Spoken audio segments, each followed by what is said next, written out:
Welcome, Kevin. Oh, mate, thank you. We'll call this version the roof, given where we are in the heart of Midland.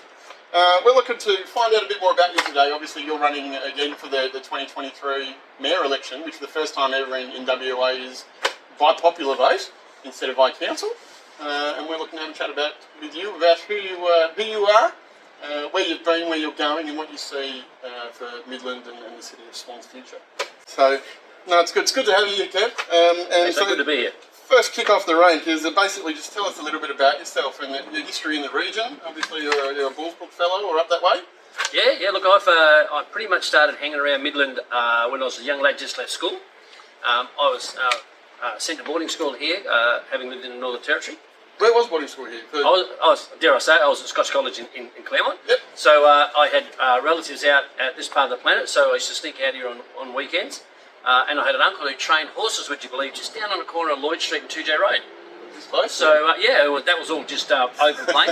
So I used to go and hang around with him on the weekend, and then when I left school, I came out this way and started playing with horses because I was into trots a little bit. Used to go to Pony Club on 2J Road. So pretty much stayed. Swan was always the centre of where I was. There were periods where I might have gone and lived in Florida for a couple of years or Forestdale intermittently, but always gravitated back to Swan. So, in fact, just down the road there in Sayre Street is the house I first lived in when I got married way back in the day. Lived in Sayre Street, lived on McClure Street, spent a little while in the caravan park there up on 2J Road when I was building a house in Middle Swan. Been around Herne Hill, and then 26 years ago I bought into Bullsbrook and living the dream. All right, we get to the fun stuff. Your previous mayor experience. So, unlike all other candidates, which are for this election, there are actually 10, which I find insane from a saturation perspective. But from your aspect, you're if you like, rerunning almost to go back in again. Your experience, for those that don't know, first-time voters, your history. How did you find being mayor in the City of Swan? What would you potentially do differently in the future? And that's a big question. It's a big question. It's a double barrel. That's a big question. I was a councillor for 13 odd years prior to being elected mayor by my peers, and prior to those 2 years, I was served as deputy mayor to current mayor Dave Lucas. And when I must admit, I was pretty naive when I first got elected to council way back when, but it was a steep learning curve, and that's a message for any new councillors. It is a big learning curve, and I think when I got elected mayor, it was just about timing, and you could probably call it karma. The next 2 years were, and I quite often joke with my predecessors that I still associate with, like Mick Wainwright. I said, "What did you do for 2 years?" Because I got pretty much what I call the holy trilogy. Within weeks, land on my desk was resignation, long-term CEO, which started a whole process to find another one. Now, that wasn't my fault. Right? He's always leaving, and I always expected to have to deal with that in my time. Not quite so quick. Not quite so quickly. I had inklings, and then of course, before very long, COVID came along, and COVID was a huge challenge for every local government. When you sit down and have discussions, that you're potentially talking about shutting down your entire economy and how you deal with that. And we shut down. The city shut down a lot of its facilities, and were burning money at rates $500,000 a week on facilities that weren't returning revenues and staff to do it. And then, of course, a little bit later on, we get the bushfire from hell, which was the Wirraloo Gidgee fire, and the recovery process. And very interesting, those two, the COVID and the fire, were so closely related. We get a lockdown on one day and a bushfire from hell the next day. So it was a tough time for council to deal with all of that stuff, and the mayor and the CEO and particularly deputy mayor are very, very closely related on a daily basis to what's happening in those scenarios. So some people think the mayor's pretty much a ceremonial position, but I can tell you right now, they were really long days. There was a lot to deal with. We established a lot of stuff for community support, which I was very much involved in, with both our economy and our community.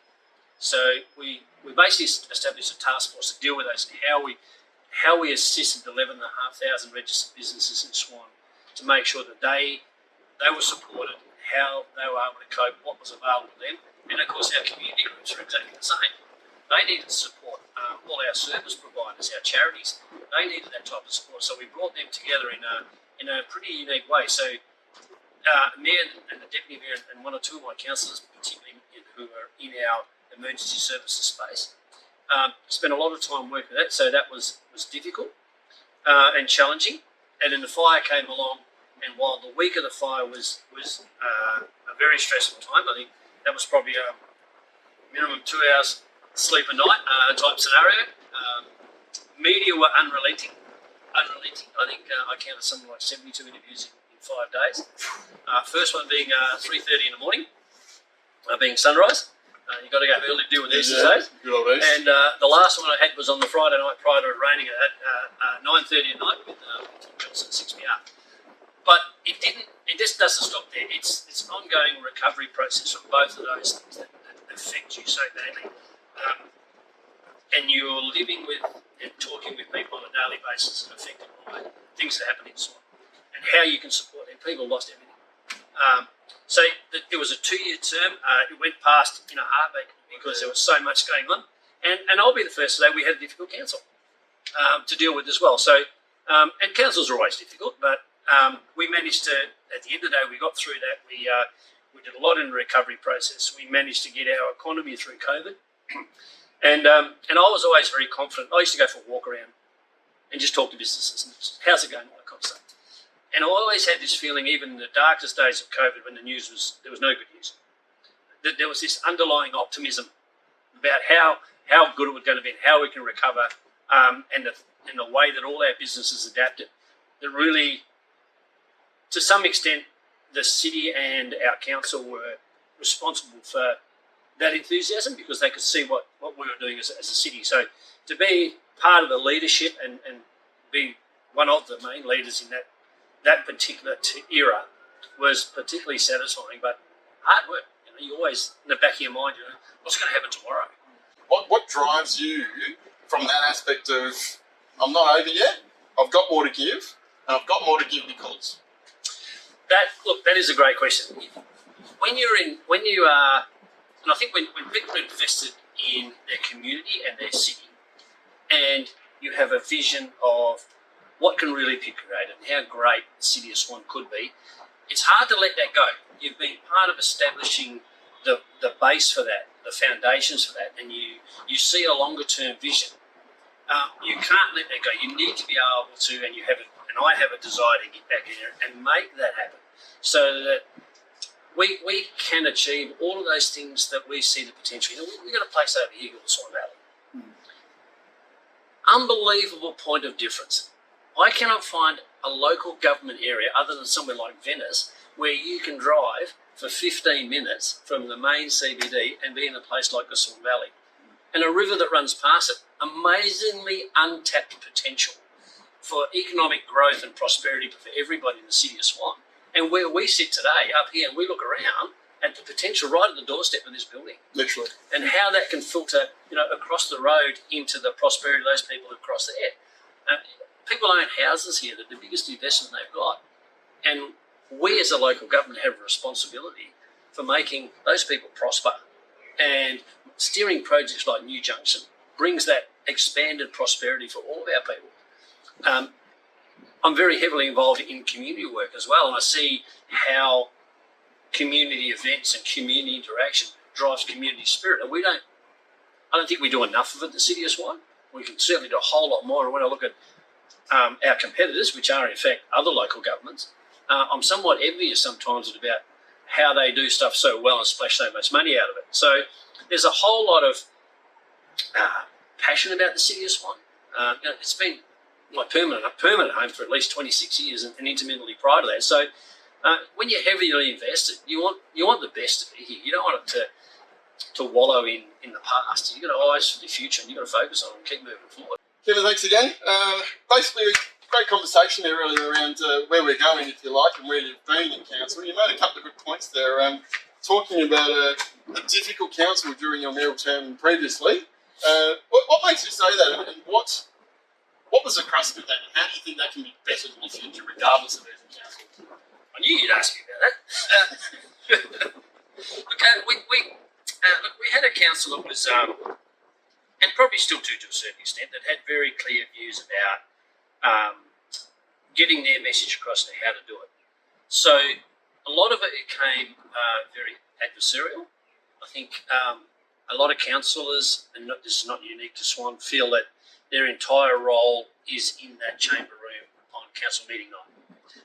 So that was the stage, if you like, for them to perform. And they didn't. A lot of people didn't like the rules and regulations that we had to put in place, particularly to manage our responsibility in COVID. So there was some pushback about changing seating arrangements and times of meetings and all that kind of stuff, which I never really was able to understand the reason why you would push back against that when we're talking about public safety and our own safety to govern. So a lot of people made that particularly difficult, and I know as the mayor, and you're on the front seat, you're the one that's in the firing line, the crosshairs. So there was a cohort that made life difficult. And look, at the end of the day, they are entitled to that. They're elected councillors, and how they see their role.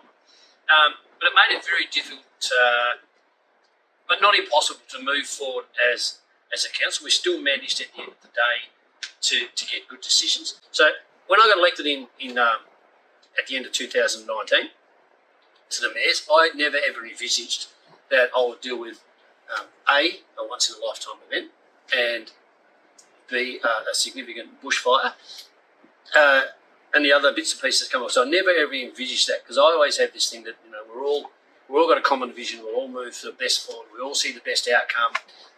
Just when we have different best outcomes, and some of my colleagues were very passionate about putting that, and made it very difficult to drive forward. So it was a difficult council to manage. But we managed to get through it. Like I said, we made good decisions in the end. So when you put it all in a melting pot, 2 years to deal with all that stuff is a pretty short time frame. And you have to put a lot of other stuff that you want to achieve aside. You have to put that aside, concentrate on the main thing, and try and get through and kick outcomes. And this building we sit on today is a testament that we got through that type of stuff. Because we were commenting earlier, what a great place. It's fantastic. It's fantastic. It's great, and it's good from a residential perspective. Obviously, I think density living is a key push from, if not federal, but also state and local governments to a degree. Taking note from another council with the likes of Stirling and things around Glendalough and what they're trying to push in the area and that high density living. And soon we're going to have the new Midland train station built again, and I think that we'll have a similar activity occur in that area where we start to look at certain buildings and go, up we go, because I think, as we say, the urban sprawl in WA is massive. But for us, I think it's very much a case of there will be that sprawl. But you look at it from up here, and you get the beautiful view that you get, and you go, it's not too bad. Exactly. It's pretty good. Well, picking up on it, the urban sprawl thing is something that has been, goading me for quite a while. Because obviously, I live in Bullsbrook, and I see the urban sprawl coming. Once upon a time, I couldn't see Ellenbrook.